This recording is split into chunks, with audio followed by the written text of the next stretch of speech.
তৃতীয়বারের জন্য প্রধানমন্ত্রী হিসেবে শপথ নেওয়ার পর এবার প্রিয় বন্ধু ইটালির প্রধানমন্ত্রী জর্জিয়া মেলোনির দেশে যাওয়ার প্রস্তুতি নরেন্দ্র মোদীর।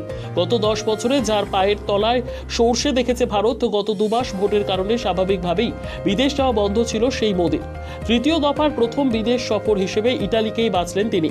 আগামী 14 জুন G7 ভুক্ত রাষ্ট্রগুলির আউটরিচ অনুষ্ঠানে উপস্থিত থাকার অনুরোধ জানিয়ে মেলোনির পাঠানো চিঠিতে সাড়া দিয়েছেন মোদী। কূটনীতিতে নেতাদের ব্যক্তিগত রসায়ন বরাবরই জায়গা করে নিয়েছে বিভিন্ন দেশের মধ্যে সম্পর্ক তৈরিতে। গত বছরের শেষে নরেন্দ্র মোদী দুবাইয়ে আন্তর্জাতিক জলবায়ু সম্মেলনের সময় মেলোনির তার সঙ্গে তোলা একটি নিজস্বীতে প্রতিক্রিয়া জানিয়ে বলেছিলেন, বন্ধুদের সাথে দেখা করা সবসময় আনন্দের। মেলোনিও তাকে প্রিয় বন্ধু হিসেবেই বর্ণনা করে এসেছেন বরাবর।